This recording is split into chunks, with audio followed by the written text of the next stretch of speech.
nous sommes devenus ses enfants. Et nous le sommes. Père, merci. Tu as fait ce qu'il fallait pour que nous soyons ce que nous devions être depuis toujours. Tu avais dit, créons l'homme à notre image, à notre ressemblance, afin qu'il règne et qu'il gouverne. Père, tu as tenu ta promesse. En Christ, tu nous as créés, selon qu'il est écrit, nous sommes ton ouvrage. Créés en Jésus-Christ pour les bonnes œuvres que tu avais préparées à l'avance, afin qu'on les pratique. Merci de nous avoir récréés en Christ. Merci de nous avoir donné une nouvelle vie. Merci d'avoir fait de nous des êtres magnifiques, sublimes, qui réjouissent ton cœur. Et ce soir encore, nous voulons comprendre comment marcher dans cette réalité qui est la tienne, au nom de Jésus. Merci encore pour le Saint-Esprit. Merci pour son ministère. C'est lui qui nous enseigne, qui nous guide. Comment vivre cette vie dans ce monde des ténèbres. Nous te louons, nous te rendons grâce. Alléluia. Nos cœurs, nos esprits sont ouverts pour recevoir de toi. Au nom suprême de Jésus. Amen. Veuillez vous asseoir, s'il vous plaît. Alors, j'espère que vous avez emmené vos Bibles.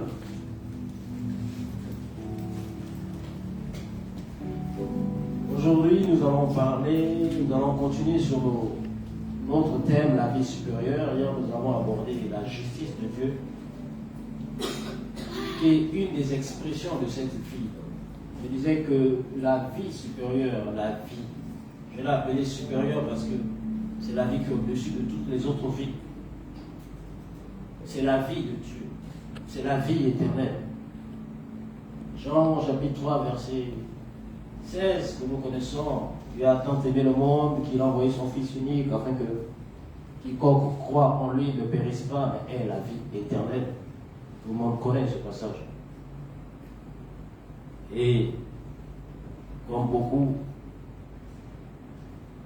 la seule idée qui nous vient à l'esprit lorsqu'on lit ce passage, c'est la vie après la mort. La vie éternelle, on imagine au ciel, on entre de vivre éternellement. Or, la vie éternelle, Jésus a dit, c'est qu'ils te connaissent, toi, le seul vrai Dieu. La vie éternelle, c'est la nature même de Dieu. La vie éternelle, c'est la vie même de Dieu. 1 Jean chapitre 5, à partir du verset 10 à 13, Jean dit, je vous écris ces choses à vous qui croyez au Fils de Dieu, que vous avez la vie éternelle. Cette vie éternelle, Dieu nous l'a donnée. Et cette vie éternelle s'exprime à travers la justice de Dieu. Je disais que la justice de Dieu, c'est le caractère même de Dieu. Son caractère à être droit, juste, parfait dans tout ce qu'il fait. Tout ce qu'il fait est juste. Il n'y a pas d'erreur. C'est l'exactitude de Dieu dans tout ce qu'il fait. C'est la perfection de Dieu, la justice de Dieu. Hier, je disais que Dieu nous a donné selon Jésus. Il déclare qu'il nous a imputé la justice. De la même manière que Abraham a cru en Dieu, Dieu lui a imputé la justice, il est devenu l'ami de Dieu. Lorsque le chrétien a cru en Jésus, Dieu l'a rendu juste. La justice de Jésus-Christ est devenue la justice de tous les croyants. Aussi parfait que Jésus était pour le Père, il a dit, celui-ci est mon Fils bien-aimé. Dieu t'a donné cette perfection. Le problème, c'est que Dieu ne le sait pas. Osée chapitre 4, verset 6, mon peuple périt parce qu'il ne sait pas, parce qu'il lui manque la connaissance. Et aujourd'hui, nous allons rentrer dans le deuxième aspect de cette vie, c'est la connaissance. Parce que vois-tu, à quoi te sert d'avoir quelque chose si tu ne sais pas que tu l'as et si tu ne sais pas t'en servir? Et la connaissance, c'est la chose la plus importante dans la vie de tout être. Même sur la terre, quand tu ne sais pas, on se fout de toi. Quand tu ne sais pas, on va toujours abuser de toi. Tu dépends de quelqu'un qui va toujours t'expliquer quelque chose et il peut s'amuser à te raconter ce qu'il veut parce qu'il sait qu'il va en tirer profit. Parce que tu le sais. Je dirais plutôt, tu ne sais pas ce que tu dois savoir. Parce qu'il y a des choses que tu sais. Mais ce que tu sais là, ce n'est pas vraiment l'important. Tu dois savoir autre chose. Et ça, tu refuses parfois de le savoir. Tu préfères savoir ce qui te plaît, ce qui t'arrange. Or, la connaissance, c'est ce qui te permet d'être maître. Il y a beaucoup de choses que tu sais. Est-ce que ce que tu sais est utile pour toi? Est-ce que ce que tu sais là est utile? Le même passage de Osée chapitre 4, verset 6 que nous connaissons, il continue en disant, parce que tu as rejeté la connaissance, je te rejetterai. C'est Dieu qui nous dit. Parce que tu as rejeté la connaissance, je te rejette. Comment tu rejettes la connaissance? Quand tu ne cherches pas à t'intéresser. Il y a des choses où ton esprit t'interpelle. Mais la distraction est tellement forte que tu ne prends pas le temps de t'asseoir pour regarder. C'est pour ça, dans ce monde-là, il est écrit que nul n'est censé ignorer la loi. Tu ne diras jamais, oh je ne savais pas. Non, tu es responsable de ne pas savoir. Tu ne pourras pas dire à Dieu, je ne sais pas. Il dit non, tu as rejeté. Parce que dès l'instant où tu as fait le choix de te former ou de savoir d'autres choses qui ne te sont pas utiles, alors tu as décidé de rejeter la connaissance. Et aujourd'hui, je vais vous emmener encore dans les Écritures, en fait qu'on lise nous-mêmes certaines choses et vous-même vous allez voir la différence. Notre langue française utilise un seul mot pour parler de connaissance. Connaissance, connaissance, connaissance. Alors la Bible a 3 niveaux de mots pour parler de la connaissance. Et c'est là où vous allez comprendre qu'il est important que j'étudie les Écritures. Jésus a dit étudier la parole. Il n'a pas dit laisser. Il a dit étudier. La Bible s'étudie. On a tous appris à faire des études de texte à l'école. Mais quand on devient chrétien, il paraît qu'on ne sait plus étudier maintenant. L'étude des textes, je prends un texte, j'examine qui dit quoi, qui parle à qui, dans quel contexte, etc. La Bible, vous pouvez le faire. Qui dit quoi à qui? Parce que si tu ne fais pas ça, tu prendras une parole que Satan a dite à un homme qui est dans la Bible et tu vas dire que Dieu a dit que. Non, ce n'est pas Dieu qui a dit ça, c'est Satan qui a dit ça. Vous prenez le livre de Job, il y a plein de choses qui se disent dans le livre de Job, ce n'est pas Dieu qui a dit, c'est des hommes qui ont dit. Et Dieu vient même reprocher à ces hommes en disant, la manière dont tu as parlé là, ça ne me plaît pas. Il y en a qui prennent ça en disant, Dieu a dit. Bien aimé, il faut étudier la parole, je vous en supplie. C'est mon cri de mon cœur. Étudiez les Écritures. Je vous en supplie. Vous savez, il est arrivé un âge dans notre vie où on regarde derrière, on dit qu'est-ce que j'ai fait. Alors que vous avez le temps, étudiez la parole. Je vous invite à lire déjà un passage de Jean où vous allez voir une différence et ça va vous interpeller. Je vais continuer comme ça aujourd'hui pour qu'ensemble, je fais ça pour éveiller votre curiosité. Allons-y dans le livre de Jean, chapitre 4. Beaucoup connaissent ce passage. Jean chapitre 4, Paul en version français courant. C'est quand Jésus rencontre la Samaritaine et après que la Samaritaine est partie informer. Vous prenez Jean chapitre 4, on va partir du verset 40.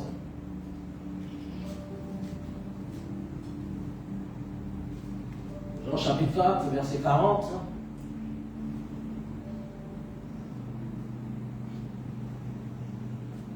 Je vais vous lire, il est écrit. Aussi, quand les Samaritains vinrent le trouver, il parle ici de Jésus, parce que Jésus a fini de parler à la femme, et la femme est allée appeler une personne de son village, et ils sont revenus tous retrouver Jésus où il était. Aussi, quand les Samaritains vinrent le trouver, ils le prièrent de rester auprès d'eux, et il resta là 2 jours. Et beaucoup Et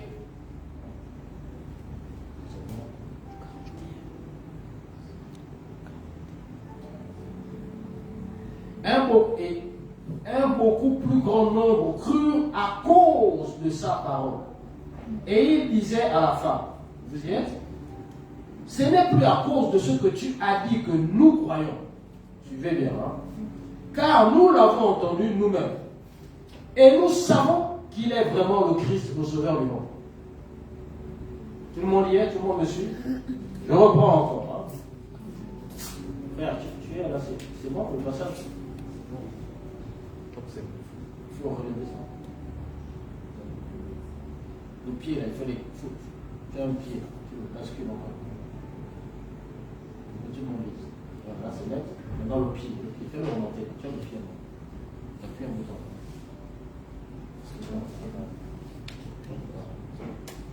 Voilà, que tout le monde lise. Donc, verset 40. Jean chapitre 4, verset 40. C'est pourquoi quand les Samaritains arrivèrent auprès de lui, ils l'invitèrent à rester avec eux et il resta là 2 jours. Verset suivant.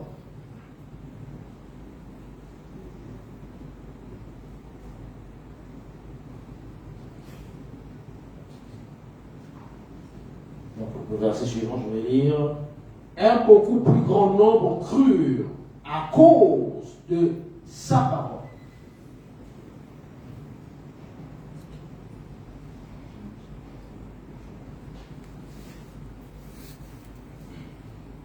Et ils furent encore bien plus nombreux. Ça, c'est la version français courant. Donc, le français assez facile à comprendre. Et ils furent encore bien plus nombreux à croire grâce à ce que Jésus lui-même disait. Vous comprenez maintenant? Ils furent nombreux à croire grâce à ce que Jésus lui-même disait. Verset suivant.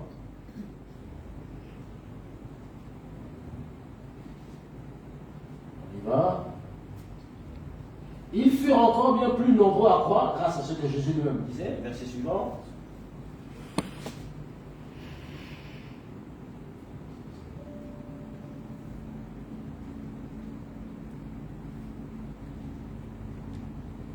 Je vais continuer ici. Parce que la version en Bible français courant est bien. Je vais expliquer ce que je vais expliquer.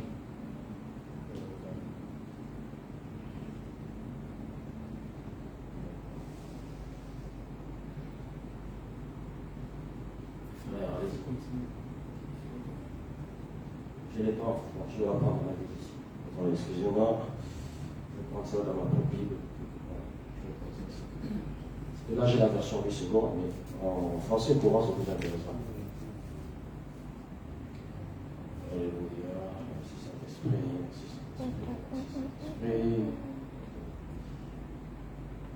Alors, donc, je vous lis en version français courant.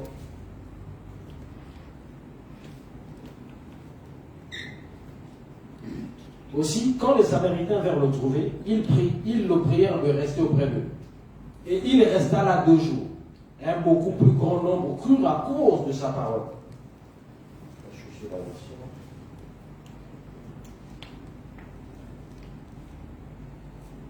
C'est pourquoi, verset 40, quand les Samaritains arrivèrent auprès de lui, ils l'invitèrent à rester avec eux. Et il resta là 2 jours. Verset 41. Ils furent encore bien plus nombreux à croire grâce à ce que Jésus lui-même disait. C'est là où je veux que vous me suivez. Et ils dirent à la femme, maintenant nous croyons, écoutez bien maintenant nous croyons, non, maintenant nous ne croyons plus seulement à cause de ce que tu as raconté, mais parce que nous l'avons entendu nous-mêmes. Et nous savons qu'il est vraiment le Sauveur du monde. C'est ce que je veux que vous notiez. Il y a croire et savoir. Je veux que vous notez bien le mouvement.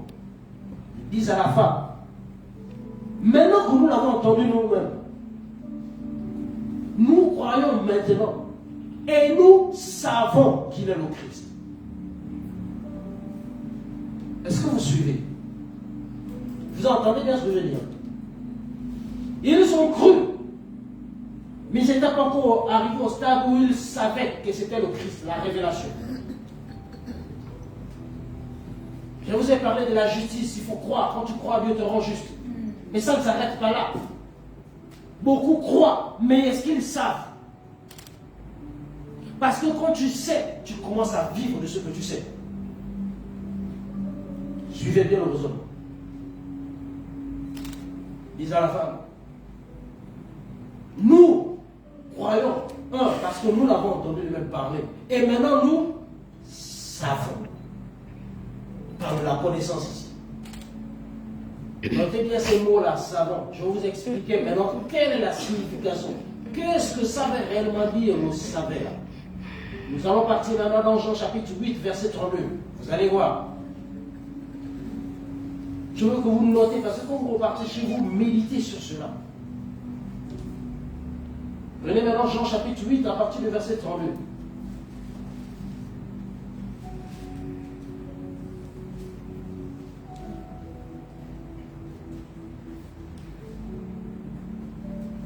Reviens au verset 30. Au verset 30.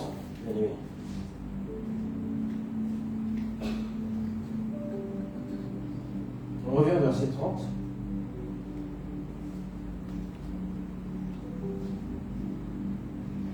Alors, je vais vous lire cela. Au verset 30, Jean chapitre 8, verset 30. Comme Jésus parlait ainsi, écoutez encore, plusieurs crurent en lui. Est-ce que vous suivez le mouvement? Quand Jésus parlait, beaucoup crurent. Je vous pose la question. On croit à partir de quoi? De la parole. Jésus a parlé, ils ont cru. Le livre de Romains chapitre 10, verset 17 te dit la foi vient de ce qu'on entend. Et ce qu'on entend vient de la parole. Tu vas avoir la foi en ta guérison, tu vas avoir la foi à ta prospérité. Écoute la parole de Dieu sur la prospérité. La foi va venir. La même foi que tu as eue pour opérer doit être encore davantage entendue pour que tu crois en quelque chose.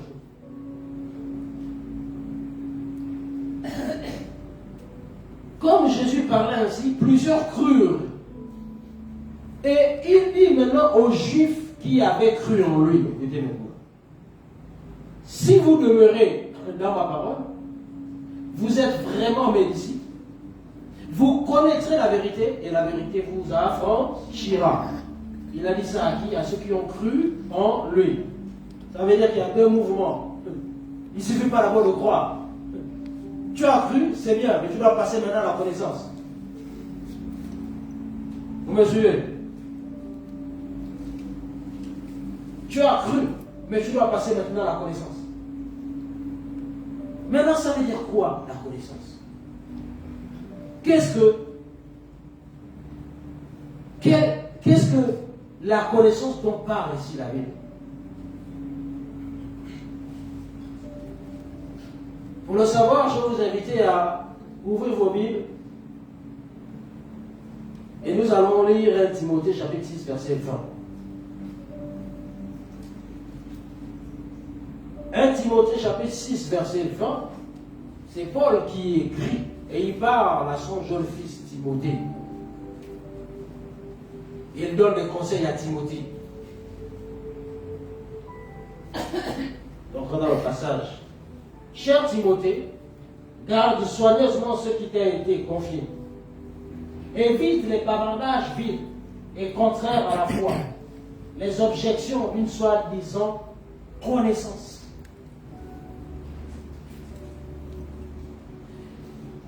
Le mot connaissance ici, il est différent des autres mots que vous avez vu savoir, que je vous ai montré tout à l'heure.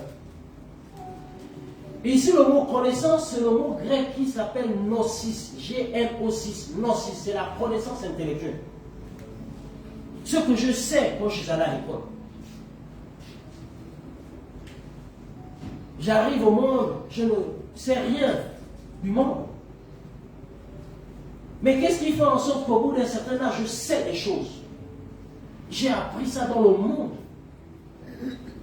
Mon regard, mes oreilles, mes expériences, depuis tant petit, ont apporté une certaine connaissance dans ma vie.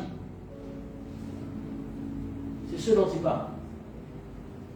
C'est pour ça qu'il dit, évite ces choses-là. Tu es là, Tu parles de Dieu avec ce que tu as appris à l'école. Tu parles de Jésus avec ce qu'on t'a raconté. Ça, c'est la connaissance là. Ça fait du bruit, c'est du bavardage. Ça n'apporte pas la vie. C'est ce qu'il est en train de dire ici. Il dit, mon petit Timothée, évite les bavardages vides et contraires à la foi, les objections d'une soi-disant connaissance. Moi, je sais, il est professeur d'université, il t'enseigne la théologie, il t'enseigne la Bible, mais il ne sait pas qui est Jésus. Amen. Bien-aimés, je vous en supplie, quand vous connaîtrez la vérité vous rendra libre. Le mot connaître là, c'est différent de ça. Le connaître là, on va y arriver tout à l'heure. Ici, ça s'appelle le gnosis. C'est le mot grec quand Paul écrivait cela. Dans son esprit, quand il parle de connaissance là, il ne parle pas de la connaissance avec Jésus. La connaissance que j'ai de la Bible, que Dieu me révèle, il ne parle pas de ça. Il parle de la connaissance que j'ai appris à l'école. Il dit donc évite ça. Parce que ça fait du bruit. Ils se vantent de connaître des choses. Ils sont là, ils te disent avec votre Dieu là, tu ne connais rien. Moi j'ai fait ceci, moi j'ai fait ceci. Dieu dit c'est zéro, ça n'a rien à voir. Ce n'est pas mauvais. Ça c'est bon pour traiter les affaires de ce monde. Mais quand il s'agit de Dieu, tu ne peux pas t'appuyer sur tes connaissances intellectuelles. Amen. Tu ne peux pas.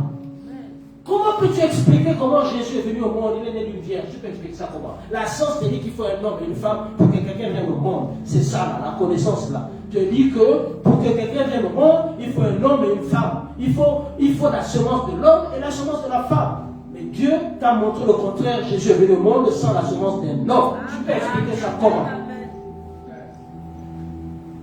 Tu ne peux pas l'expliquer, mais tu défends. Tu dis oui, Jésus est né d'une vierge. Tu sais ça comment? Comment tu sais qu'il est né d'une vierge? Qui te l'a dit? Et tu es prêt à te bagarrer pour ça? Tu crois? Ça, c'est la deuxième connaissance. C'est ce qu'on appelle la révélation. C'est la connaissance. Tu sais que tu sais que tu sais ça. Peu importe ce qu'on veut me raconter, moi je sais ça. Amen. Tu ne sais pas comment c'est arrivé, mais tu sais. Ça, c'est la deuxième qu'on appelle épignosco. C'est la connaissance interne, la connaissance de ton être intérieur, parce que tu es un esprit. Ton esprit a une intelligence. Ton esprit sait. Tu es un homme intelligent. Dieu t'a donné une intelligence.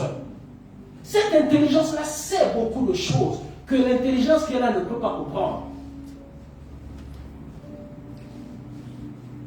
Et c'est ça, la fameuse connaissance dont Dieu veut que tu prennes conscience.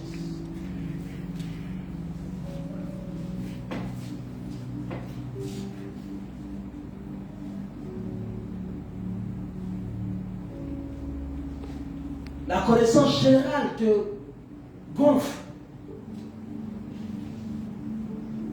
Et tu crois que parce que tu connais les versets de la Bible, tu dis oui, Dieu est avec moi, c'est faux.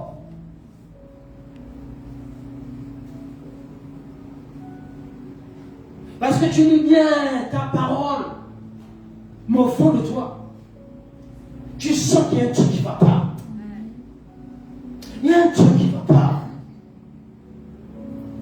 Tu lis quelque chose sur Jésus, tu crois, mais tu lis un truc qui ne va pas. Ce que je sais, c'est parce que Dieu te dit, hé, ce qui me concerne là, c'est plus ça. Tu dois passer à un autre niveau. Tu dois passer à un autre niveau. Dis avec moi, je passe à un autre niveau. Je passe à un autre niveau. On va prendre Éphésiens chapitre 3, verset 4. Oh, Saint-Esprit, merci.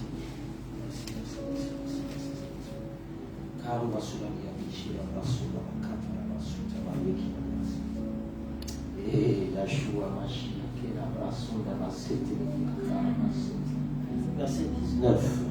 Non, verset 14. On va commencer au verset 14. Vous savez, bien aimé, la vie en Christ, Dieu te la révèle à partir des actes des apôtres.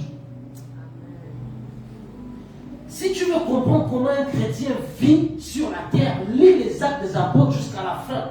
Les épîtres romains. Parce que ce sont des chrétiens qui ont vécu après que Jésus soit parti au ciel. Les évangiles te révèlent Jésus sur la terre. Comment il a fonctionné. Mais quand il est parti, il a libéré le Saint-Esprit.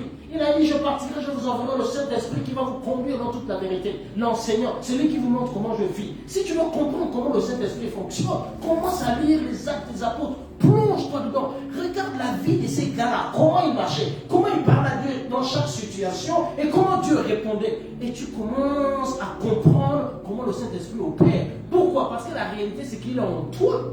Amen. Que tu le veuilles ou que tu ne le veuilles pas, il est en toi. La loi de l'empesanteur existe, elle opère sur toi. Que tu y crois ou que tu n'y crois pas, elle opère. Dès l'instant où tu as accepté Jésus, quelque chose s'est passé. Et tu es devenu une cible, une attaque pour les esprits et les démons parce qu'ils veulent t'empêcher de manifester ce que Dieu a déposé en toi, c'est-à-dire sa vie.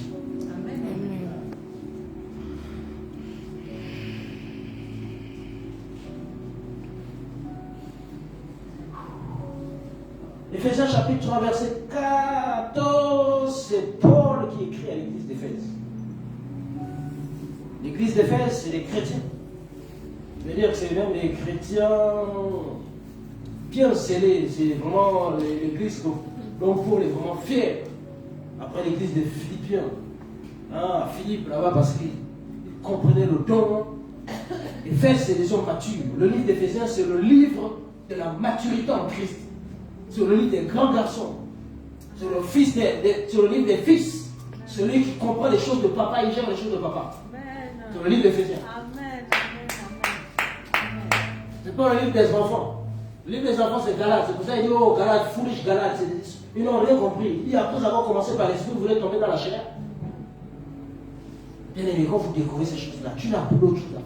Tu passes ta vie dedans, c'est magnifique. Tu découvres des choses, tu dis waouh, waouh, waouh, ha ha ha, hey ya, keya, ouh, ha ha, hey ya, hey, bien aimé. Si tu comprends ce que tu as reçu, keya, dira bro, zela, dira sanda la bro, kana dira sa, coche les bras nous la dira sa, la toche, que tu n'as pas. Oh, Jésus-Christ, Père, tu es merveilleux.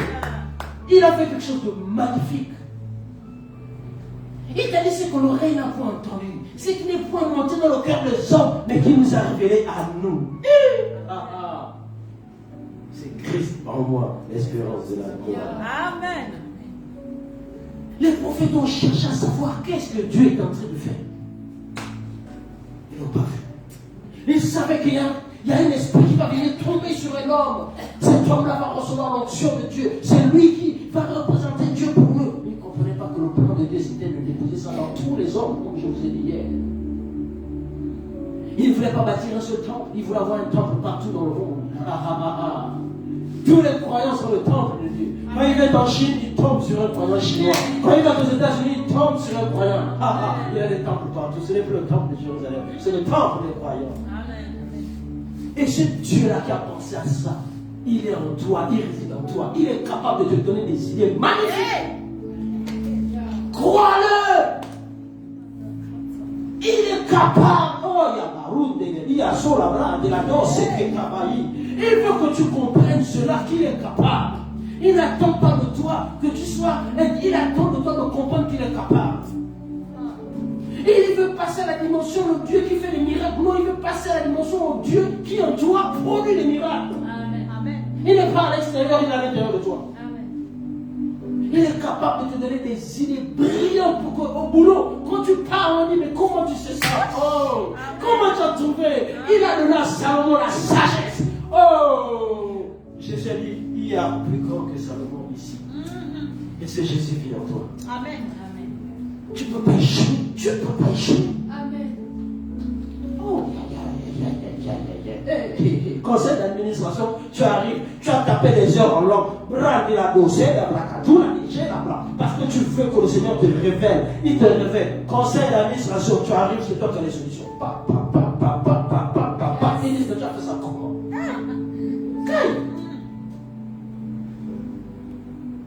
Et vous avez dit, j'ai écrit 5 livres. 8 livres depuis 2025. Quand j'ai compris ces choses, il m'a dit assieds-toi. Il dit oui. Il dit maintenant tu vas écrire. J'ai dit arrive. Même moi je dis hein? C'est moi qui ai dit ça. Il me dit non, c'est moi au travers de toi. Bien aimé, nous avons accès à quelque chose de puissant. Ce que je partage avec vous va changer votre vie. Ça ne change pas, ça change la direction de votre vie. Amen. Ça vous ramène dans ce qu'il avait prévu. Il a dit, je fais de toi un succès. Il a dit à Josué que ce livre de la loi ne se donne pas de ta bouche, médite-le jour et nuit, car c'est alors que tu réussiras. C'est le livre qui te fait réussir. C'est la parole qui te fait réussir. Paul prie pour l'église d'Éphèse. C'est pourquoi je me mets à genoux devant Dieu le Père. Et vous allez comprendre pourquoi il se met à genoux. Viens, frère.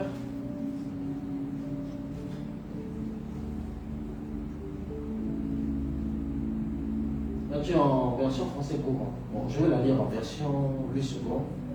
Je pense que. La version Louis II. C'est pourquoi je fléchis les genoux devant le Père, notre Seigneur Jésus-Christ, duquel tire son nom. Duquel tire son nom toute famille dans les cieux et sur la terre. Écoutez maintenant, afin qu'il vous donne, selon la richesse de sa gloire, d'être puissamment fortifié par son esprit dans l'homme intérieur, en sorte que Christ habite dans votre cœur par la foi, afin qu'étant enraciné et fondé dans l'amour, vous puissiez comprendre avec tous les saints quelle est la largeur, la profondeur, la longueur, la profondeur et la hauteur, et connaître l'amour de Christ qui surpasse toute connaissance. Afin que vous puissiez connaître l'amour de Christ qui surpasse toute connaissance. On a connaître l'amour de Christ, connaissance. Ça fait connaître et connaissance. La connaissance là, c'est ce que je vous ai dit. L'amour de Christ qui surpasse toute la connaissance intellectuelle. Il prie pour que vous puissiez découvrir cette connaissance-là de Christ pour que la connaissance intellectuelle là vous soyez au-dessus de ça. Mais il fait quoi? Il prie pour avoir ça.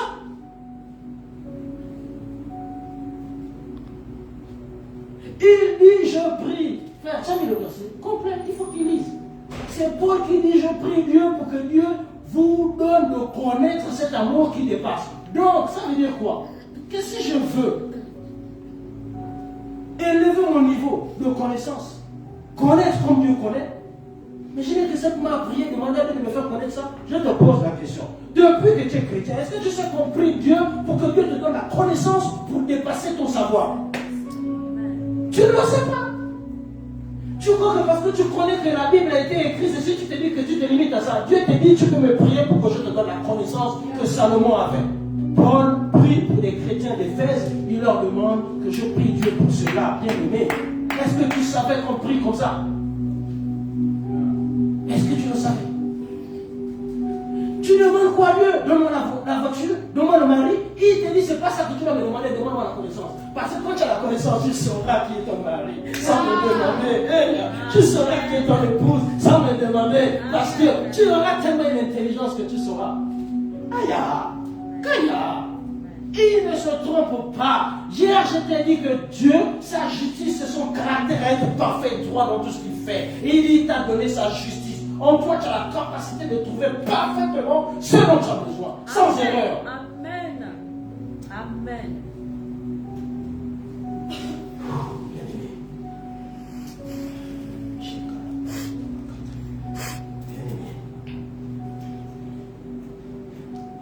Il arrive un temps dans notre génération où Dieu veut faire davantage qu'il n'a fait avant.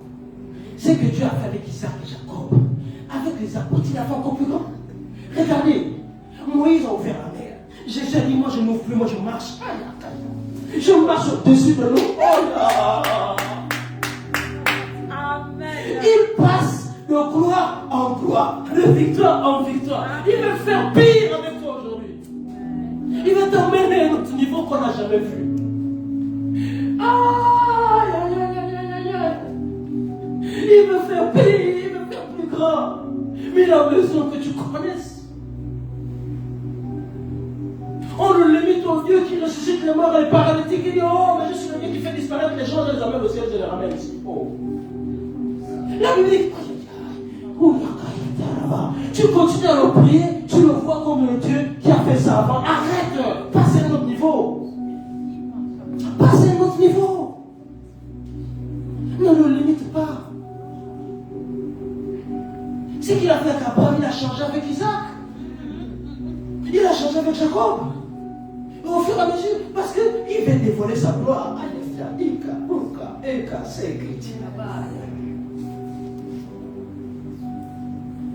Il a déjà accompli avec toi ce qui était impossible. Un homme injuste, il t'a rendu juste. Ah!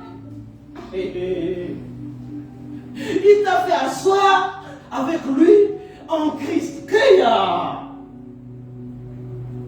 a fait ce qui était impossible. Des gens qui étaient condamnés à mourir loin de lui, séparés de lui, il les a réconciliés. C'est pas ce qu'on a vu hier. Et Paul te dit, si lorsque nous étions pécheurs, Dieu nous a réconciliés, à plus forte raison que nous sommes maintenant en Christ. Ah. Bien-aimé.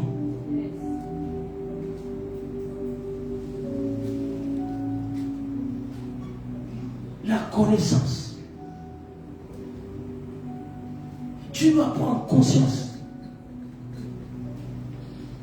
qu'il y a des réalités qui existent dont je ne suis pas conscient. Maintenant, il faut que je sois conscient.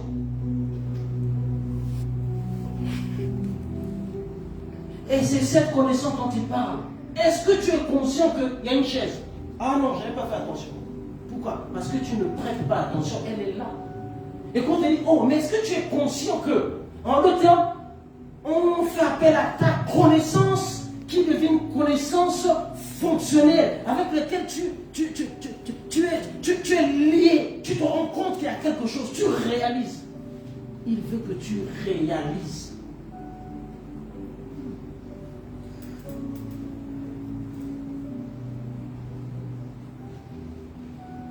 Quand tu parles à quelqu'un, il y a un moment où tu arrives au cerveau et tu dis, mais attends, je veux que tu saches que quand je te dis ça, c'est que, c'est pas ça. Parce que tu veux l'emmener à dire, oh, dépasse le niveau où tu es là, bouge ta tête parce qu'il y a quelque chose de réel. C'est ça que Dieu veut.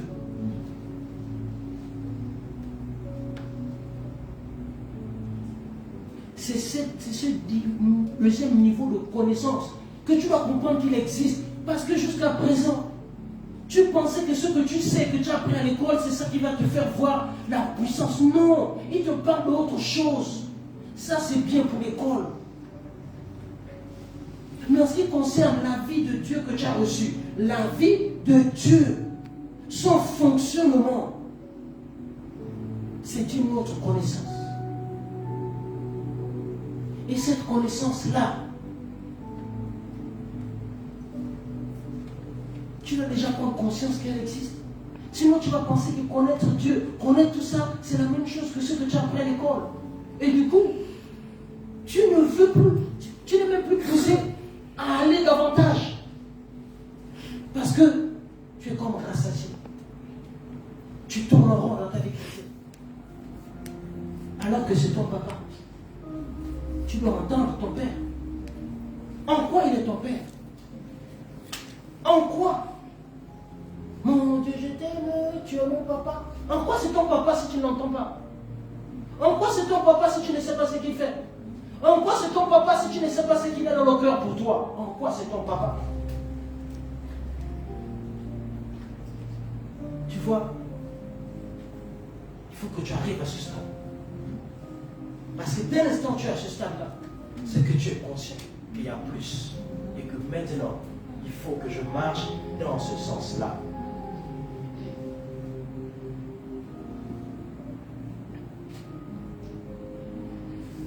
Donc il dit, je prie que l'amour de Christ qui surpasse toute connaissance. Je prie pour que tu connaisses l'amour de Christ qui surpasse toute connaissance. En d'autres termes, ce n'est pas avec l'activité mentale que je veux comprendre ces choses. Ce n'est pas en réfléchissant sur certains trucs que je veux comprendre. Non. Ce n'est pas ça. Il prie que tu sois capable de saisir cela. Il prie pour que tu sois capable de saisir cela. Ça veut dire que toi, prie pour ça. Père, je veux comprendre, je veux savoir, je veux connaître ton amour. Prie. Pourquoi? Parce que tu sais prier. Ça au moins tu sais.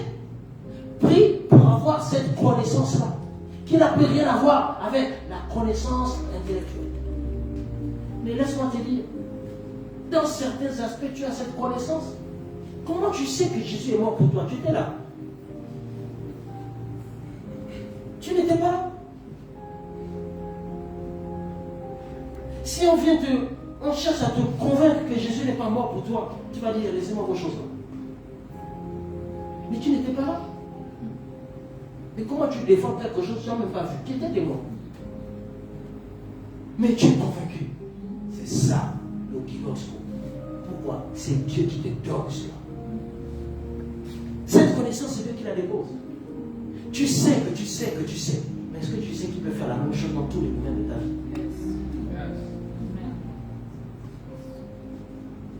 C'est quelque chose que tu ne peux pas expliquer. Tu ne peux pas. Mais tu sais que tu sais. Le collègue te dit, comment tu as trouvé ça? Tu dis, Joe, laisse-moi, je ne sais pas. Mais je sais, je fais ce que tu as fait. Tout ce qui compte, c'est le résultat. Mais comment tu as fait? Parce que tu allais taper dans la vie. Tu allais taper dans le Saint-Esprit. Tu as commencé à parler Saint-Esprit, montre-moi. Tu continues à prier. Tu pries. C'est là maintenant que tu comprends. Pourquoi tu dois prier? Tu comprends maintenant pourquoi tu as. En fait, tu as donné une raison de prier. Tu n'es plus en train de dire, Seigneur, donne-moi quoi? La Bible dit que nous ne savons pas ce qu'il convient de demander. Mais le Saint-Esprit vient au secours de nos faiblesses. C'est pour ça qu'il t'invite à prier en langue. Je vous invite tous les jours, prier en langue. Arrêtez de prier avec votre intelligence. L'intelligence est limitée. Maintenant, nous passons au deuxième niveau. Tu vas comprendre maintenant comment cette connaissance tu fais pour l'acquérir.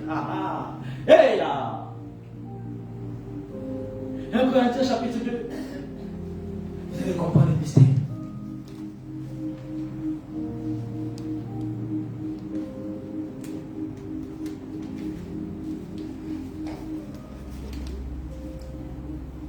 La connaissance dont je te parle, c'est le ginosko, c'est la connaissance révélée. C'est Dieu qui te la révèle. Il te la révèle. Nous allons lire 2 Corinthiens. Regardez ce que Paul dit. Alléluia. Regardez.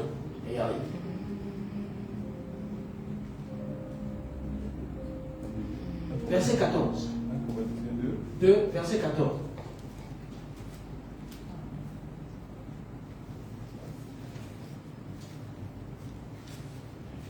Alors, écoutez un peu, écoutez. Lisez.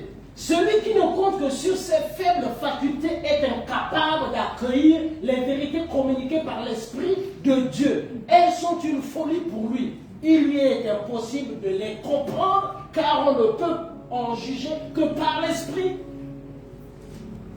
Vous savez que ça existait. Frère, tu savais que ça existait dans la Bible. Celui qui ne compte que sur ses faibles facultés est incapable d'accueillir. Ça, c'est la version française courante. Ils ont traduit ça pour que tu comprennes. Maintenant, je te lis ça dans la version de ce temps. Regarde ce qu'il dit. Là, c'est encore plus fort. Mais l'homme naturel ne reçoit pas les choses de l'Esprit de Dieu. Non, bien. Car elles sont une folie pour lui. Il ne peut les connaître parce que c'est spirituellement qu'on en juge. L'homme spirituel, au contraire, juge de tout. Il n'est lui-même jugé par personne. Je te pose la question. L'homme spirituel, c'est qui? C'est pas toi. Dieu est esprit. Il faut que ceux qui l'adorent en esprit en vérité. Si Dieu est esprit, il a engendré qui? Les esprits. Tu es un homme spirituel. Mais ta tête est naturelle.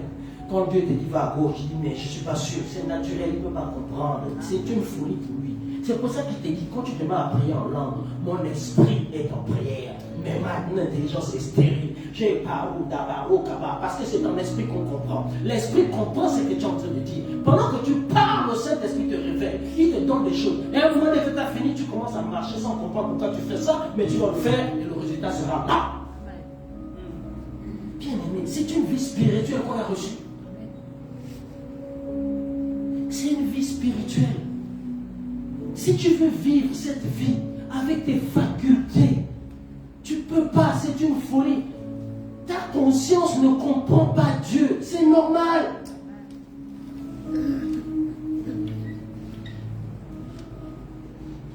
C'est normal. Dieu t'a donné la conscience pour fonctionner avec les choses réelles là, de la vie. Mais en ce qui concerne les choses de Dieu, tu dois passer à un autre niveau, au niveau spirituel. Et tu es un esprit, c'est pour ça qu'il t'a donné le langage de l'esprit. Parle en langue, prie en langue. Pendant que je prie en langue, Dieu est en train maintenant de charger dans mon esprit les choses que je devais savoir, les endroits où je devais aller, la vie que je devais vivre. Il charge ça dans mon esprit. Si tu n'as pas compris ça, fais le point avec tes 40 ans de marche chrétienne. Tu ne fais que prier avec l'intelligence. Tu es faible. Va étudier la vie de tous ceux qui ont commencé à marcher par l'esprit. Tu comprends? C'est une vie surnaturelle. Ça s'appelle surnaturel. C'est sur le naturel. Ça vient au-dessus du naturel. Mais si tu veux marcher naturellement sur la vie de Dieu, avec la vie de Dieu, tu ne peux pas. Tu vas être frustré, découragé, et tu vas écouter les suggestions du diable qui va te dire: mon frère, laisse un peu la fête tranquille. Tu marches là tous les jours à l'église, toi aussi, tu vas nous prendre là-dedans. Arrête, tu dors un peu à 9h. Après ça commence, il te dit: mais toi aussi, tu vas rester à la maison, un peu en boîte. Tu vas danser en boîte, jusqu'à ce qu'il t'amène faire des choses bizarres. Il va finir par te dire: tu es sûr que toi tu es vraiment chrétien. C'est pas la peine, dors, reste en Dieu va s'occuper de toi après. Pour l'instant, laisse la qualité, tu es là, vraiment, c'est même pas la peine. C'est comme ça qu'il te parle. Toi, tu penses que c'est toi qui penses comme ça, c'est Satan, c'est le démon qui te parle. Mais Satan sait que la vie de Dieu est en toi. Il veut te détruire. Il veut te détruire.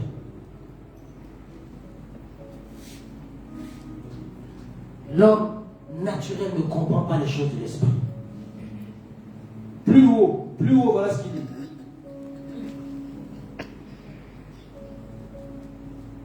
Verset 12, il te dit: or, nous n'avons pas reçu l'esprit du monde, mais l'esprit qui vient de Dieu, afin que nous connaissions les choses que Dieu nous a données par sa grâce. Verset 12. Nous n'avons pas reçu, nous, l'esprit de ce monde, mais nous avons reçu l'esprit. L'esprit? Non, reviens dans ta version. Reviens dans ta version, parce qu'après je vais dire. Merci. Mais nous avons reçu l'esprit qui vient de Dieu, afin que nous quoi? Nous quoi? Nous quoi?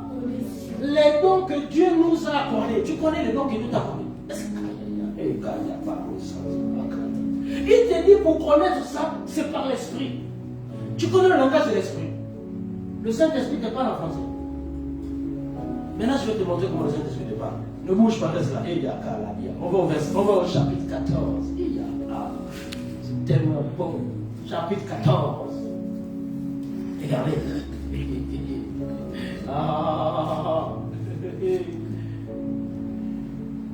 1 Corinthiens chapitre 14, verset 4, il te dit. Non, je commence au verset 12. Il te dit: en effet, celui qui parle en langue ne parle pas aux hommes, mais à Dieu, car personne ne le comprend.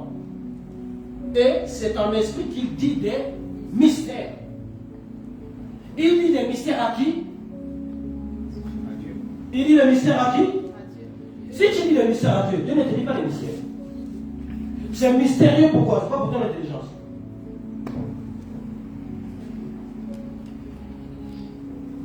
Quand tu parles en langue là, quand tu fais papa, toi tu crois que tu es en train de faire papa, tu es en train de dire des mystères à Dieu.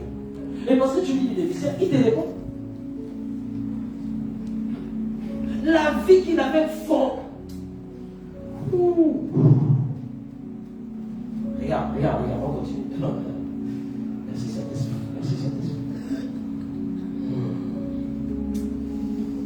Alléluia. Verset 4, il dit, celui qui parle en langue s'édifie lui-même. Celui qui prophétise édifie l'Église. Et il dit, je désire que vous parliez tous en langue. Écoutez bien, je désire que vous parliez tous en langue. Il dit, je désire que vous...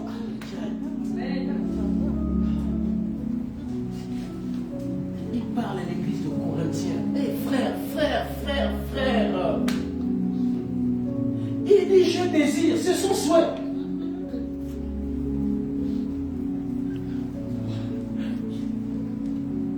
Je désire que vous parliez tous en langue.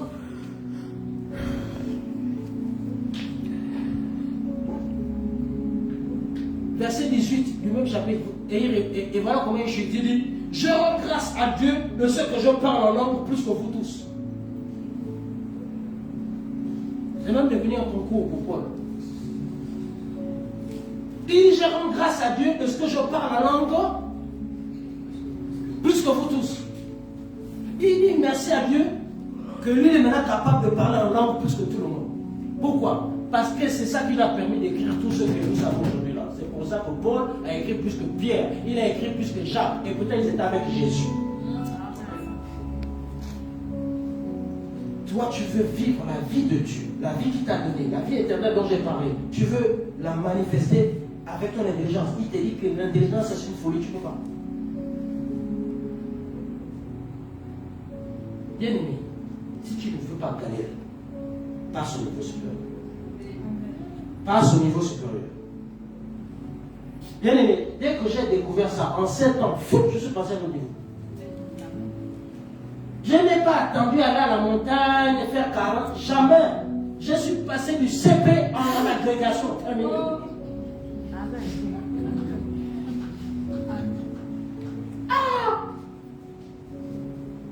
Les livres sont là. 5 mois, je m'assois. J'ai dit, papa, comment ça? Il me dit, j'avais déjà téléchargé. Tous les jours où tu priais depuis des années dans le Nord, j'ai téléchargé. Maintenant, tu marches dans les choses. Alléluia! Bien-aimé, tu as tout entre tes mains pour réussir la vie que Dieu t'a donnée. Tu as tout entre tes mains pour réussir la vie que Dieu t'a donnée. Tu as tout. Il t'a donné sa vie. Que veux-tu qu'il te donne de plus?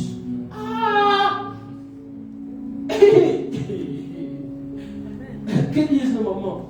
Je t'ai donné ma vie, tu cherches encore. Je t'ai donné la vie, tu veux comprendre? Je t'ai donné la vie. Débrouille-toi. Seigneur t'a donné la vie.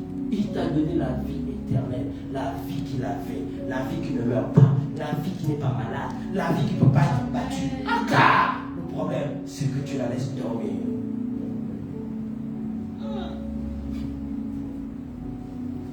Tu vas là-bas, prophète, il va te dire ça, il va te dire ça.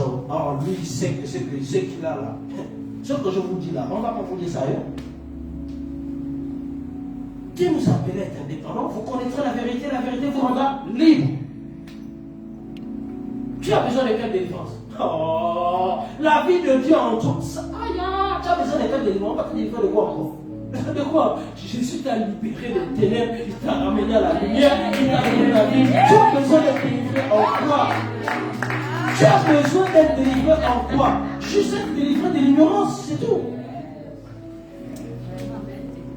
Tu écoutes des gens qui te disent oui, parler en langue, là, ça veut dire quoi encore? Tu les écoutes, il n'y a pas de problème. Viens écouter Paul. Paul te dit que moi j'ai béni Dieu de parler en langue plus que tout le monde. Toi tu écoutes des gens qui te disent parler en langue, c'est Jésus. Continue. Tu vas quitter la terre.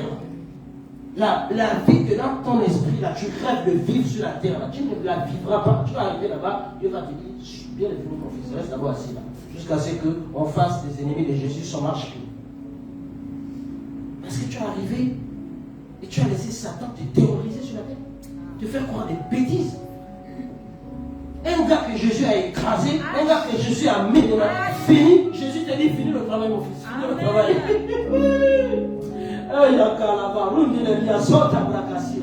t'a dit fini le travail. Je vous donne le pouvoir de marcher sur le scorpion, sur le serpent et sur toute la puissance de l'ennemi, afin que rien ne vous nuise, afin que rien ne vous nuise, afin que rien ne vous nuise.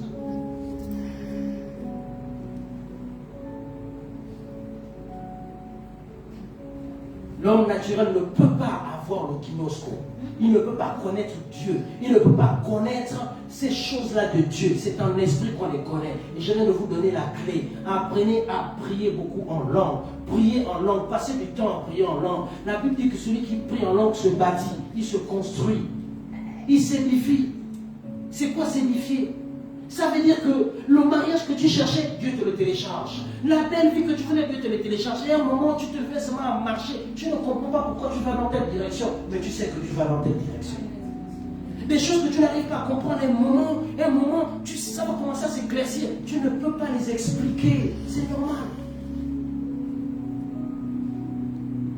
Mais tu sais une chose, c'est que tu es en Christ. Dieu t'a donné sa vie. Et cette vie-là se déploie, se manifeste par une certaine connaissance, pas la connaissance intellectuelle, de l'okinosko, la connaissance révélée.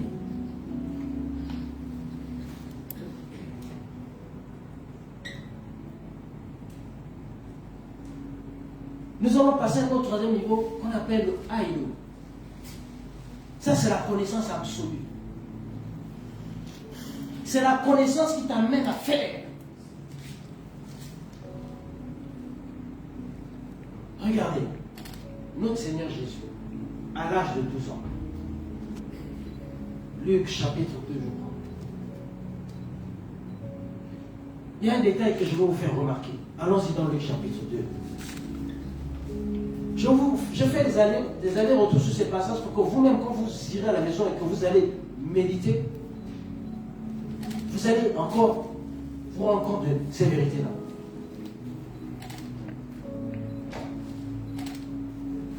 Regardez Luc chapitre 2.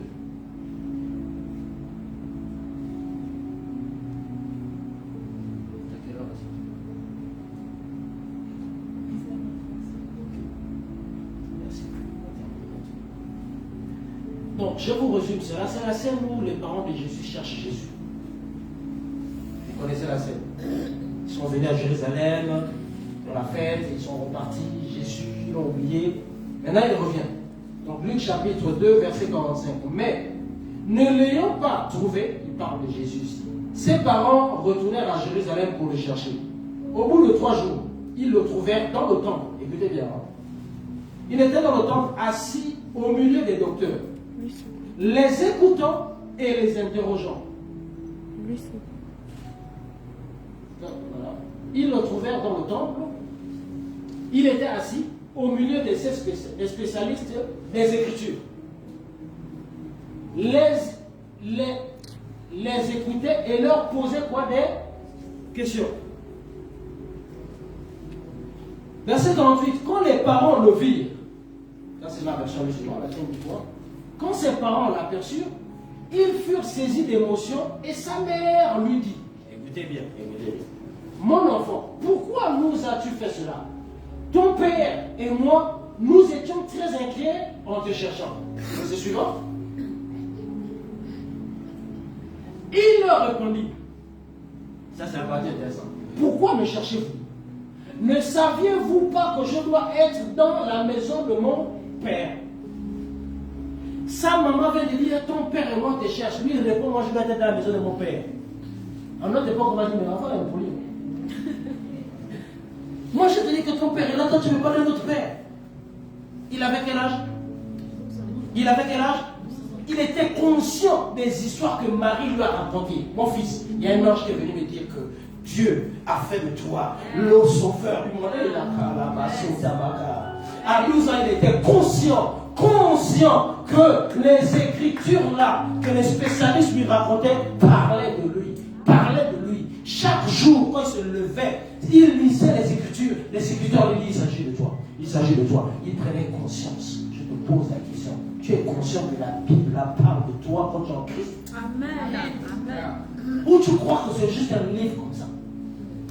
Parce que dès l'instant où tu ne t'identifies pas à ce que tu dis, bien aimé, cette Bible-là, qui est la parole vivante, ne peut pas bouger à l'intérieur de toi, te pousser à faire ce que tu dois faire quand il faut faire, au moment où il faut le faire. Et tu es conscient de ça? À 12 ans.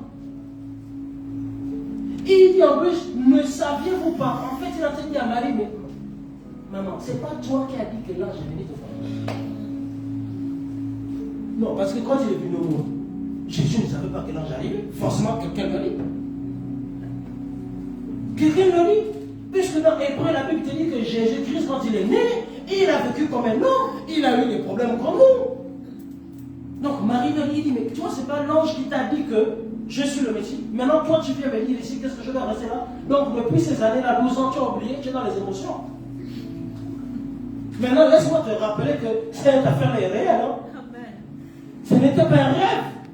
C'est réel. Je m'occupe des affaires de mon père. Quand il est parti, il a dit, ah oui, donc je comprends maintenant, c'est plein d'affaires. Parce qu'il croyait peut-être que c'était une illusion, un rêve. Combien de fois Dieu t'a visité et t'a parlé? Parce que ça fait longtemps, tu as oublié. Bien aimé, je suis là où je suis parce que quand Dieu m'a parlé en 2017, j'ai gravé, j'ai écrit ça. Et j'ai fait que poursuivre la vision. Elle se matérialise chaque jour. Amen. Tu es venu en Christ, pourquoi? Qu'as-tu attrapé pour être là où tu es? Parce que tu as accompli tout par la parole qui t'a libéré. S'il y a un passage dans la Bible qui t'a convaincu que Christ est le Sauveur, s'il y a quelque chose, accroche-toi à ça, parle, prie avec ça, et ça va se manifester. Amen.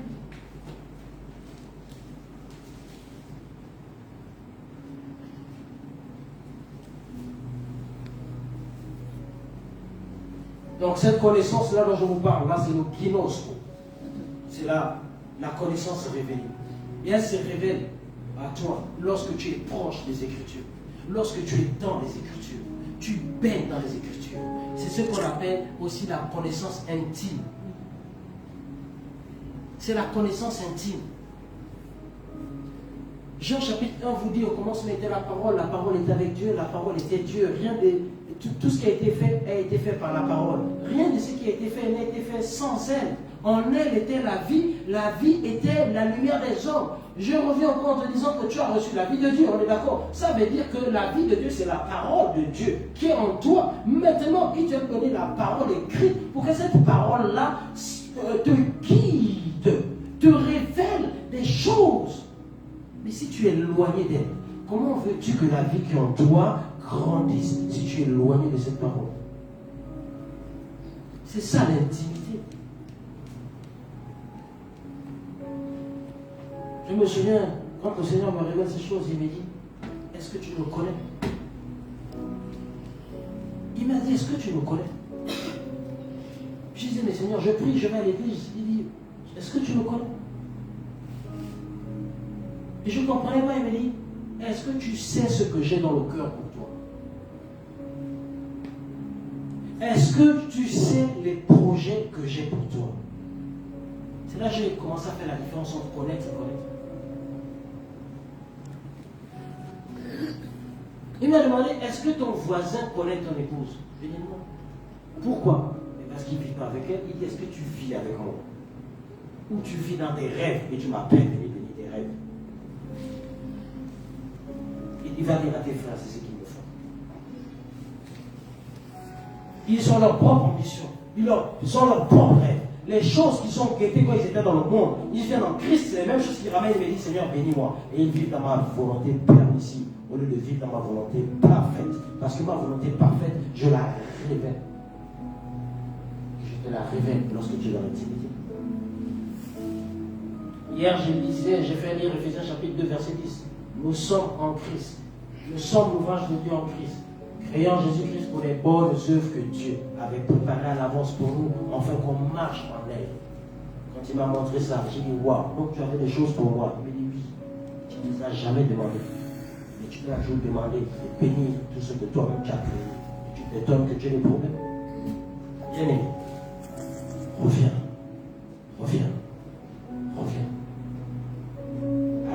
À la révélation. Ce qu'on entend, révélation, c'est simplement une certaine connaissance que Dieu veut te donner. Mais il veut que tu prennes conscience que tu peux l'obtenir. Mais il faut que tu sois conscient que tu peux l'obtenir déjà. Et demande-lui, comme Paul vient de prier pour l'église d'Éphèse, je prie afin que vous connaissiez ces choses. C'est une prière. C'est une prière que je dois faire. C'est là que je comprends que ta prière ne s'arrête pas. Seigneur, je te bénis au nom suprême de Jésus. Merci. Bénis ma famille, bénis mes enfants, bénis mon mari, bénis ma ceci. Non. Tu dois passer un niveau de prière pour ta marche ta marche, tu dois réaliser qu'en fait, j'ai une vie. Cette vie-là, je dois l'entretenir. Et je prie en esprit. J'ai des moments, quand je me mets à jeûner, c'est pour que cette vie-là se révèle, pour qu'elle devienne une réalité dans ma vie. C'est pour ça. Et quand tu fais ça, tu es conscient que tu as quelque chose. Or, si tu n'es pas dans cette conscience,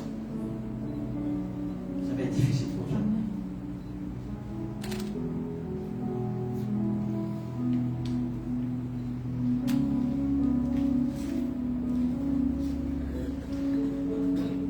Donc, je disais l'autre, troisième niveau, Aïdo, la connaissance absolue.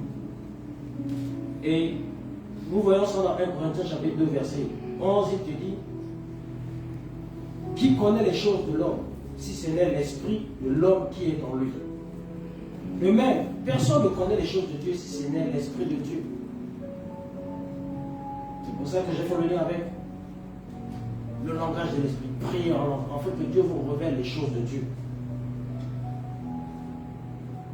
Cette connaissance absolue, tu ne l'obtiens également dans cette intimité avec le Seigneur, en priant par l'Esprit. C'est le type de connaissance qui devient ta possession. C'est le type de connaissance entre un époux et son épouse, ou vice-versa. C'est-à-dire qu'il y a des choses que tu vas venir dire au mari ou à la femme concernant son mari, elle va te dire, mais c'est même pas possible. C'est même pas possible. Ce que tu dis là, c'est pas possible. Je connais mon gars. Ou je connais ma go. Ce que tu dis, c'est faux. C'est la connaissance absolue. On vient de raconter des choses. Tu dis non, c'est pas possible. C'est pareil. Il y a des choses qu'on va te raconter sur Dieu. Tu dis c'est pas possible. Mon Dieu, c'est pas possible. Mon Dieu, il dit je connais. C'est le type de connaissance où tu dis je connais mon Dieu. Il va faire. Parce que il n'y a que toi. Même ton autre frère en Christ ne connaît pas ça. C'est entre toi et lui. Ça, c'est maintenant ta relation. Parce que tu as appris à le connaître. C'est dans l'intimité. Vous avez des choses. J'ai une soeur ici. Un matin, elle se lève, elle m'appelle, elle me dit, je suis en train de prier. Dieu me dit ceci. J'ai dit, tu es vraiment dans le secret de Dieu. Parce qu'il y a une semaine, je lui posais des questions. Il m'a dit, je vais te répondre. Et c'était exactement cela. Elle était au pied, dans l'intimité, en train de chercher, lire, elle médite, elle appelle, oh je t'aime, Seigneur merci pour ce que tu as fait pour moi, alléluia. Tu es dans ce type de relation. Tu n'es pas là en train de te voir moins que rien et lui il est là-bas. Non, tu te vois en lui et lui en toi. Tous les deux vous parlez. Tu lui racontes ce qui se passe au boulot. Tu lui racontes ce qui se passe à la maison. Tu parles avec lui et tu es dans l'intimité. Et c'est là qu'il te dit des choses. C'est cette vie-là. Ce n'est pas le Dieu où tu viens seulement le voir parce qu'il y a des problèmes. Non, c'est ton papa. On parle. On a des choses à se dire. Kaya. Je ne parle plus de lui, des choses de la terre. Je sais qu'il a un projet pour moi. C'est quoi le projet? C'est que j'accomplis son dessein sur la terre. C'est que par moi, des malades sont guéris, des morts sont ressuscités, des aveugles voient. Le monde sait que Dieu existe au travers de ma vie.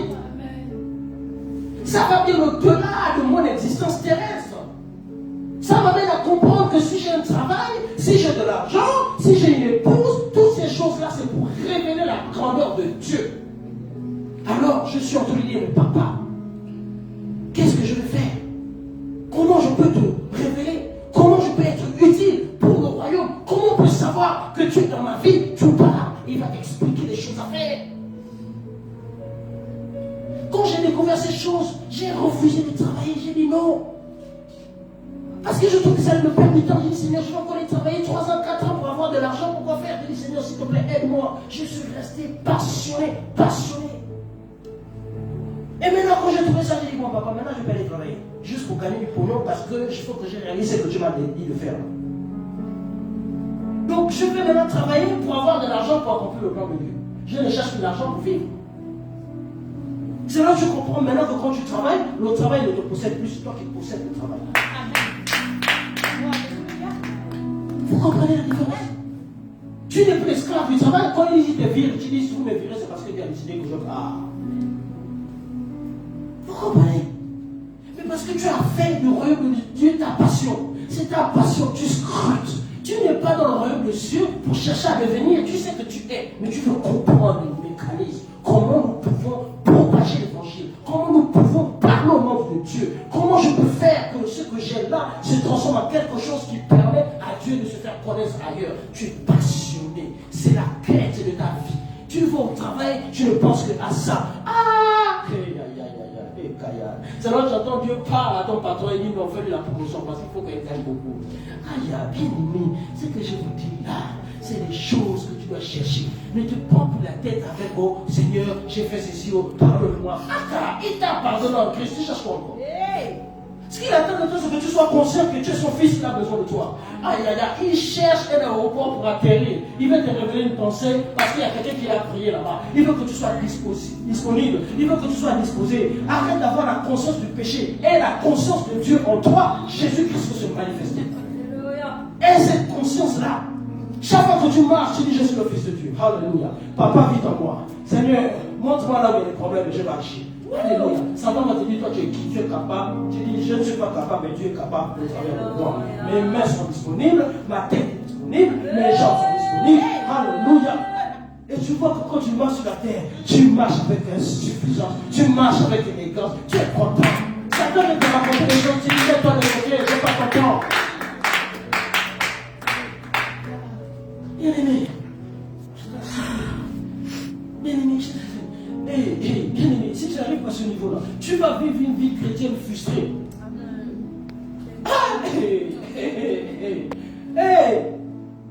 Tu vas vivre une vie chrétienne frustrée. Tu vas te fâcher contre Dieu. Il n'y a pas de problème, il reste toujours sur son trône.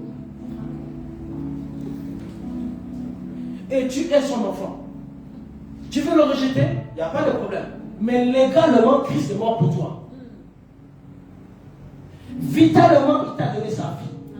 Que tu le réunis ou que tu ne le réunis pas, tu es son enfant. C'est comme un père. Il met l'enfant au monde. Il dit je te réunis. Il n'y a pas de problème. Mais légalement, tu es son papa. Amen. Si légalement il va au tribunal, il efface le nom. Il n'y a pas de problème. Mais vitalement, le sang là, c'est toujours là-dedans.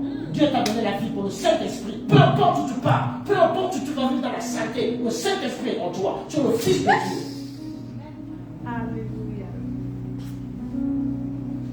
Parce que ce qu'il a fait ne dépendait pas de toi, c'est lui qui a décidé. Il t'a demandé de croire et tu as cru. Aujourd'hui, tu ne peux même plus ne pas croire. Parce que la foi, c'est sa foi qui t'a donné et tu es devenu son fils. Tu n'as pas le choix. Bien-aimé,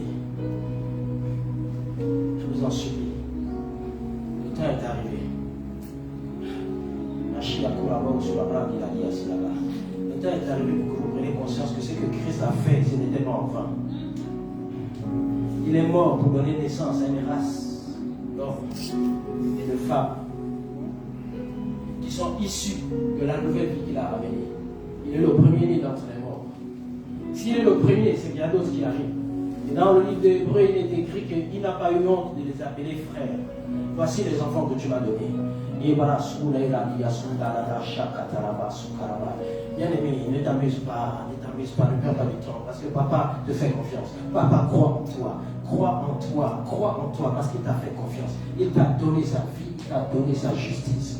Pour terminer, je finis avec la cinquième niveau, ça s'appelle l'épignosis. C'est la connaissance pleine avec la relation. L'épignosis. C'est la reconnaissance pleine et la compréhension exacte de ce que Dieu a fait dans ta vie. C'est la révélation par participation. Prends Philémon chapitre 6, je vais vous montrer quelque chose que Paul dit.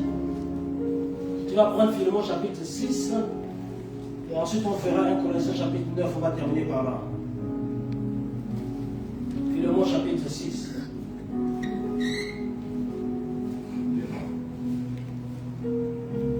Philémon chapitre 6. Verset, je crois que c'est le verset 8.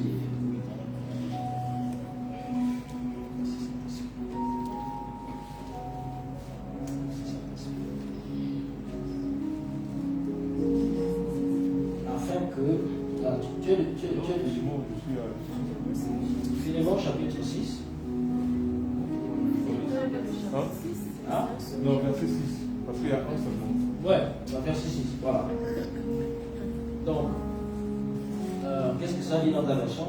Moi, je vais la lire en version 8 secondes. Dans 8 secondes. Mais ça, c'est 8 secondes. Oui. Mais ça en français pour moi. C'est qui ça?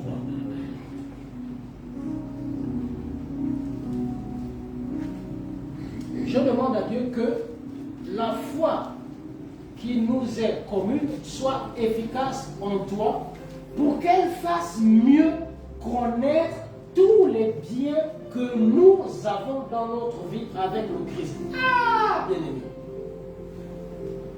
Je ne sais pas si tu comprends cette phrase-là. Regarde comment c'est profond. Regarde comment c'est profond. Regarde, il dit. Paul écrit à Philémon. Philémon,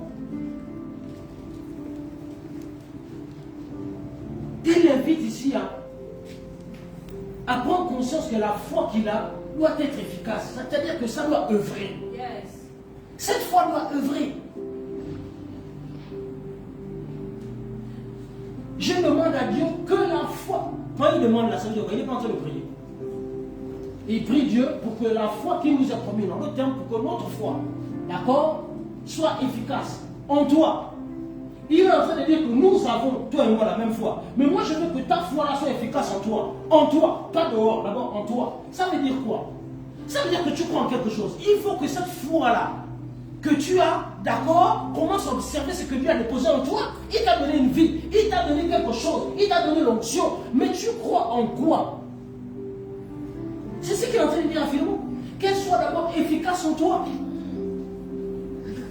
Pour qu'elle fasse mieux connaître tous les biens. Tu veux parler de Jésus, tu veux parler de la guérison, mais en toi, ça n'opère même pas. Tu ne comprends même pas ce que c'est en toi. Comment veux-tu le communiquer aux autres?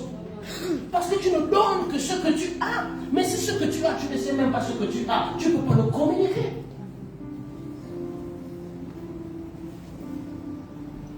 Pour connaître tous les biens que nous avons dans notre vie avec le Christ.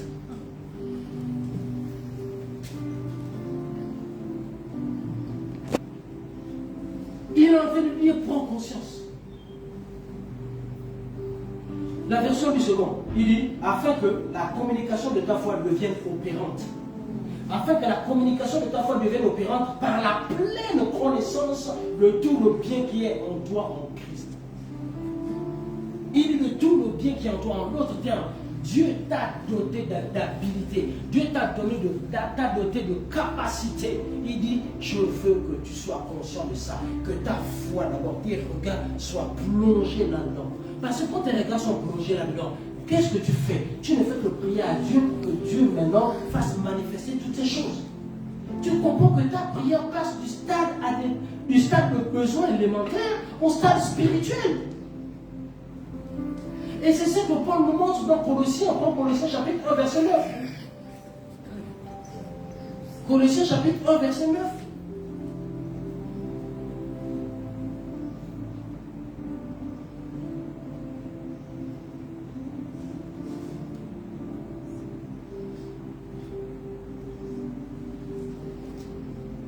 C'est pour cela que nous aussi, depuis le jour où nous avons été informés, nous ne cessons de prier Dieu pour vous et de demander que vous soyez remplis de la connaissance de sa volonté. Seigneur, révèle-moi ta volonté. Révèle-moi ta volonté. D'autres disent que nous ne connaissons pas vraiment la volonté de Dieu. Paul est en train de prier pour qu'il soit rempli de la connaissance de la volonté de Dieu. Donc c'est possible. C'est possible. Ça passe par quoi? La prière. Tu comprends que la prière, c'est pas Seigneur. Quand j'ai compris ces choses-là, il y a 7 ans, j'ai commencé à les appliquer. Je prenais seulement ça, je priais pour moi. Si Paul a prié comme ça pour l'église de Colosse, je priais pour moi aussi. Enfin, il vient de dire que je rends grâce à Dieu parce que je prie en plus que vous tous. Paul nous a démontré qu'il était efficace. Il a prié comme ça pour les autres. Moi, je prends cette prière-là, je l'ai encore inventée. Vous avez beaucoup de prières comme ça dans les épîtres. Je vous encourage, lisez-les davantage. Quand vous découvrez cela, notez ça, bossez ça par cœur, priez ces prières-là. Parce que les choses se téléchargent. Donc ici, il est en train de... La version, je vais vous prendre la version que j'ai. Il dit, nous ne cessons de prier pour vous, demandons que vous soyez remplis de la pleine connaissance de sa volonté. C'est-à-dire la volonté complète de Dieu. Ça veut dire que, donc, je puisse savoir ce que Dieu sait aujourd'hui. Ah, bien-aimé.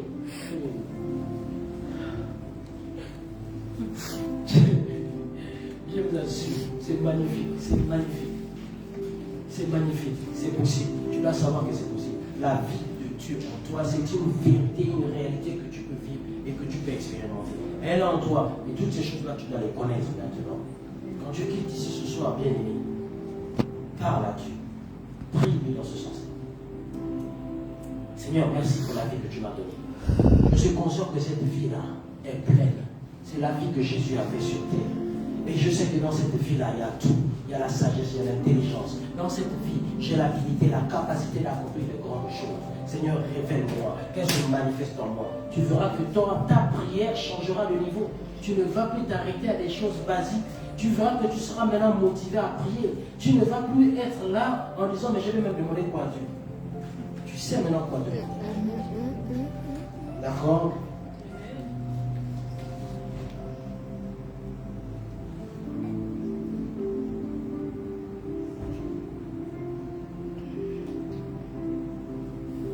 Je veux m'arrêter là.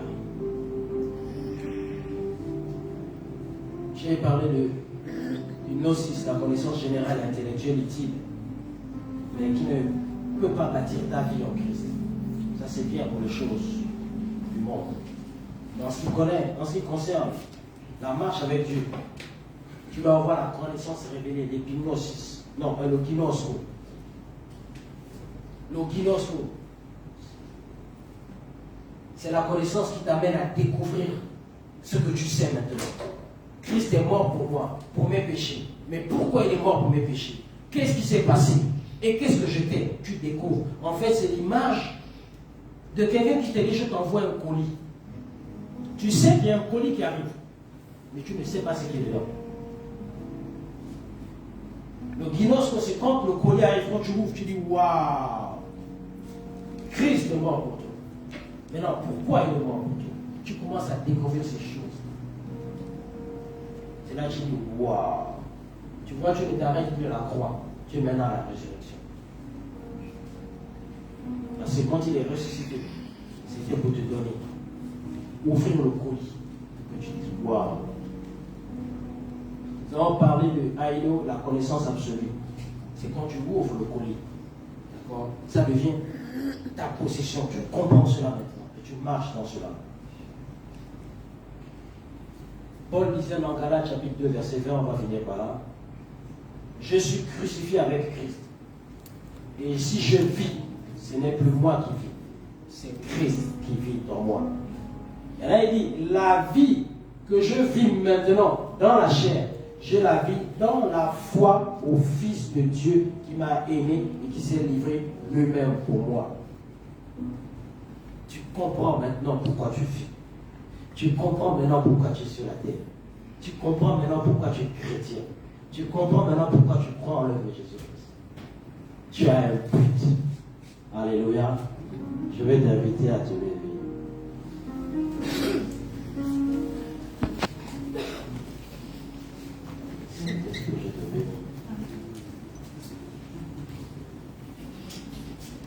Si tu fais partie de ceux-là qui savent que Jésus a fait quelque chose pour eux, qu'ils ont reçu cette vie, et qui criaient au fond de toi en disant, Seigneur, je veux comprendre ce qui se passe. Pourquoi il y a un décalage entre ma réalité et ce que je crois?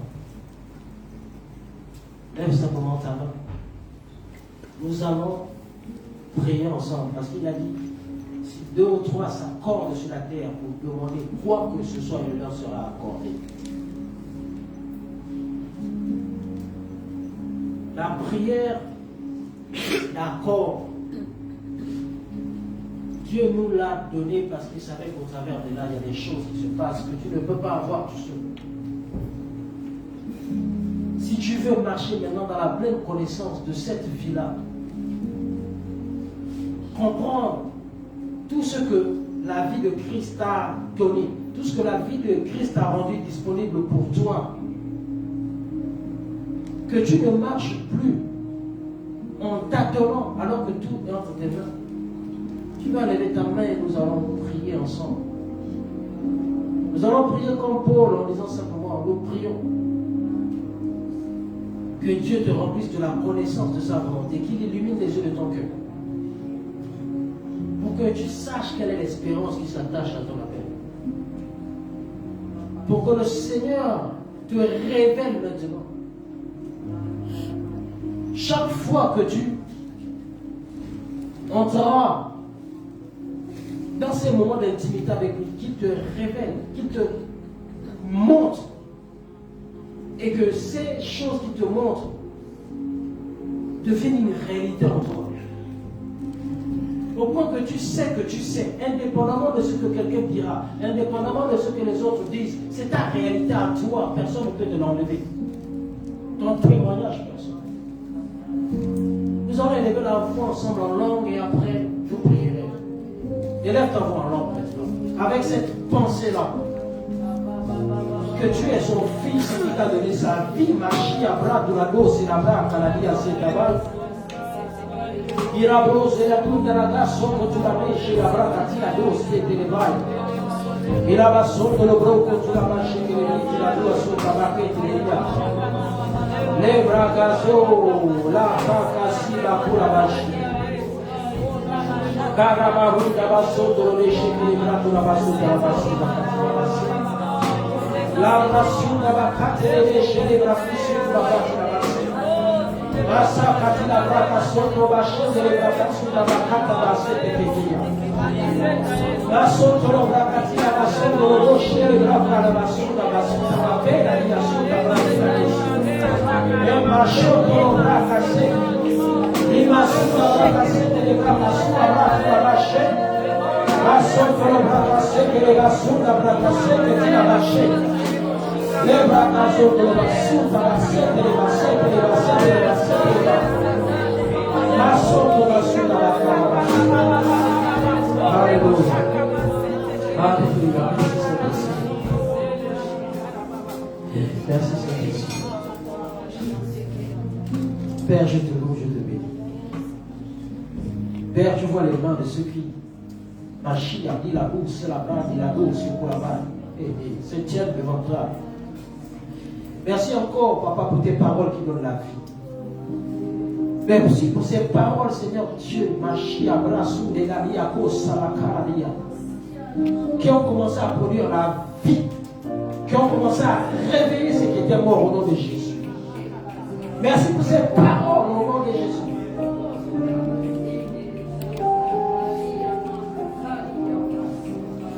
Qui a été libéré, qui a été reçu avec foi. Parce que c'est ta parole qui accomplit.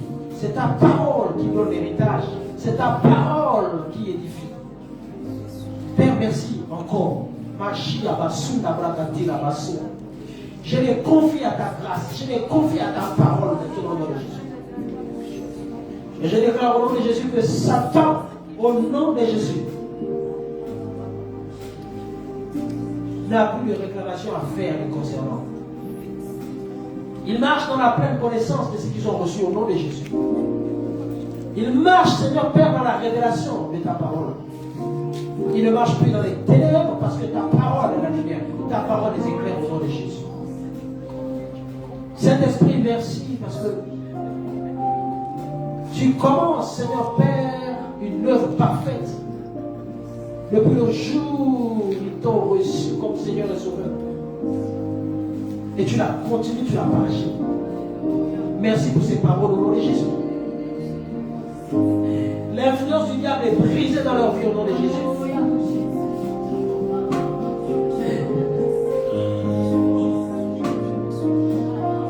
Toute séduction est brisée au nom de Jésus parce qu'ils connaissent la vérité. Toute distraction est brisée maintenant au nom de Jésus. Et ils marchent pleinement dans la révélation des choses que nous avons dit. Il marche pleinement, Seigneur Père, dans ces œuvres que tu as préparées pour nous. Au nom de Jésus. Par la puissance du Saint-Esprit et l'autorité du nom de Jésus.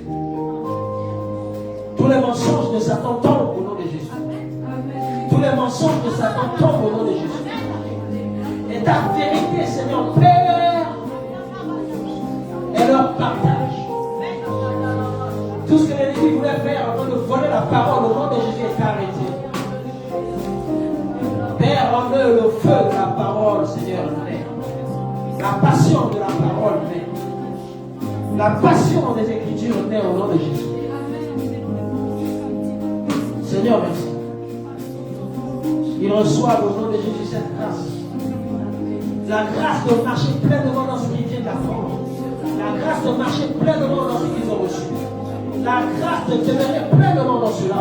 Parce que tu as dit tout n'est que grâce. Et tu nous invites à grandir dans la grâce, de saisir la grâce. Je libère cette grâce maintenant au nom de Jésus. Je libère cette grâce maintenant au nom de Jésus. La grâce de marcher dans ta parole. La grâce de demeurer dans ta parole. Car tout n'est que grâce. Je déclare que cela partage au nom de Jésus. Par la puissance du Saint-Esprit. Cette grâce de leur partage maintenant au nom de Jésus. Ils ne seront plus ces chrétiens à balbutiant, entraînés par toutes sortes de doctrines. Non, ils rentrent, Seigneur, dans la maturité. Ils rentrent dans la maturité au nom de Jésus. Ils rentrent dans la pleine connaissance de ta parole. Ils ne sont plus des enfants au lait, mais ils sont des chrétiens qui marchent dans ta parole, qui se nourrissent de la nourriture solide au nom de Jésus. J'allume un feu au nom de Jésus. Et ce feu ne s'éteindra plus jamais par la puissance du Saint-Esprit. Père, je te remercie. Je te remercie au nom de Jésus. Merci pour la parole que tu as mise dans nos bouches. Et parce que tu nous as donné ta parole, nous la déclarons au nom de Jésus. Répète après moi. Seigneur, je te remercie pour ta parole. Tu me l'as donnée. Et tu m'as dit qu'elle ne s'éloigne pas de ma bouche. Et je la garde dans mon cœur. Aujourd'hui, je déclare que je suis né de Dieu. Et tout ce qui est né de Dieu triomphe du monde. Je déclare que je triomphe du monde. Je déclare que je triomphe des séductions de ce monde. Je marche au-dessus par la puissance du Saint-Esprit. La parole de Dieu est à l'œuvre en moi, me faisant triompher sur toutes les circonstances de cette vie qui m'est défavorable. Parce que je suis en Christ, une nouvelle créature. Je suis le premier de la création. Au nom de Jésus, je marche dans la vie avec assurance. Parce que celui qui vit en moi est plus grand que celui qui est dans le monde. Le Saint-Esprit me donne la sagesse, la compréhension des situations. Je les vis maintenant avec une aisance que le Saint-Esprit me donne. Au nom de Jésus, il est venu vivre en moi pour faire de moi un vainqueur. Au nom de Jésus, la vie de Dieu coule en moi et je la manifeste par les paroles de ma bouche. Merci Seigneur, parce que je suis rempli de la connaissance de ta volonté en toute sagesse et intelligence spirituelle. Merci, parce que les yeux de mon cœur sont illuminés et je sais maintenant l'espérance qui s'attache à mon appel par la puissance du Saint-Esprit et l'autorité du nom de Jésus. Je règne dans la vie maintenant et à jamais au nom de Jésus. Alléluia. Amen.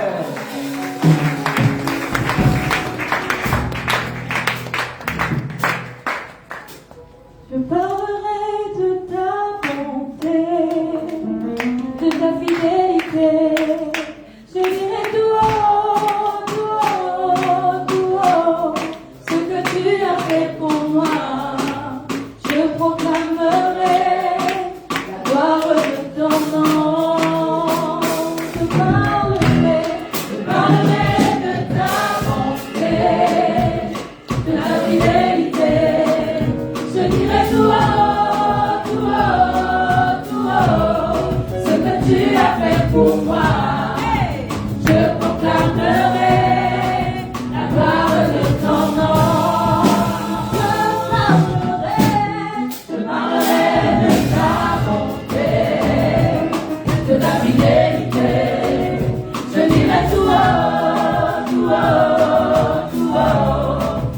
tu as fait pour moi, je proclamerai la gloire de ton nom. Tu m'avais dit de compter sur ta bonté, oh Dieu, je n'ai pas hésité. Comment tu m'as prouvé ta fidélité, oh Dieu, vraiment tu m'as exaucé. Tu peux apporter ton offrande ce soir. Tu peux librement te rapprocher. Je dirai tout haut, tout haut, tout haut, ce que tu as fait pour moi. Je proclamerai la gloire de ton nom. Oui, je parlerai de ta bonté, de ta fidélité. Je dirai tout haut, tout haut, tout haut, ce que tu as fait pour moi. Je proclamerai la gloire de ton nom. Oh oui, je proclamerai la gloire de ton nom. Je proclamerai la gloire de ton nom. Je proclamerai. Je proclamerai la gloire de ton nom. Oui, je proclamerai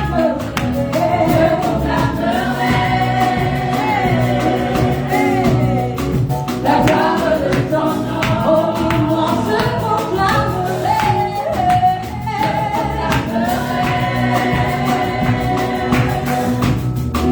la gloire de ton nom. Est-ce qu'on peut acclamer, acclamer, acclamer, acclamer? Avant d'inviter ici l'homme de Dieu pour la prière de fin, alors qu'il est en train de prêcher, c'était juste waouh. Et je me suis rendue au stand pour vous présenter ce livre. Tu deviens ce que tu connais. Tu as envie de t'imprégner de ce qui est écrit dans ce livre. Tu pourras te rapprocher du stand, amen, pour découvrir les autres livres et aussi les livres des autres écrivains, parce qu'en plus de ça, il est éditeur et il y a des chrétiens qui ont écrit, dont les œuvres sont également sur le stand. J'aimerais également vous rappeler que demain, c'est le final. Vous avez vu ce qui s'est passé aujourd'hui? Demain, on parle de la sagesse de Dieu. Et tu n'as pas envie de rater ça. Alors, je te donne rendez-vous à 17h. Amen. Viens et ne viens pas seul. Invite un frère, invite une sœur, pour qu'ensemble, on puisse terminer tous en apothéose. Amen. J'aimerais inviter pour la prière de fin la sœur Chirène pour nous recommander à la grâce de Dieu, à la gloire de Jésus.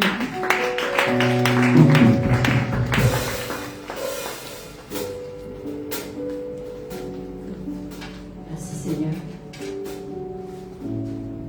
Que l'honneur, la gloire te reviennent, Père, pour ce soir. Tu nous as encore émerveillés, Papa. Nous avons encore pu prendre conscience, Seigneur, que c'est ta parole qui est la vie. C'est ta parole qui est la vérité, Papa. Merci parce que tu communiques la connaissance, tu nous remplis. Comme Paul a fait cette prière, Seigneur Dieu, nous prions et nous nous disposons à être remplis de ta connaissance. Nous prions, Seigneur, et nous voulons te formuler ce vœu, Seigneur. Nous voulons te chercher comme les hommes cherchent l'or ou l'argent. Nous voulons que les instants, les moments de notre vie, Seigneur, soient à tes pieds, à chercher les réelles volontés que tu as placées en chacun de nous. Seigneur, que nos vies se détournent de la séduction de ce monde. Que nos vies se détournent de la mondanité, des plaisirs, Père. et qu'elle soit centrée sur l'essentiel, Jésus-Christ de Nazareth. Notre Dieu, voici, Seigneur, l'engagement que nous voulons prendre ce soir. Avoir des vies qui sont soumises à tes pieds et qui reconnaissent que tu es l'eau de vie. Celui sans qui nos soifs ne seront jamais étanchées, papa.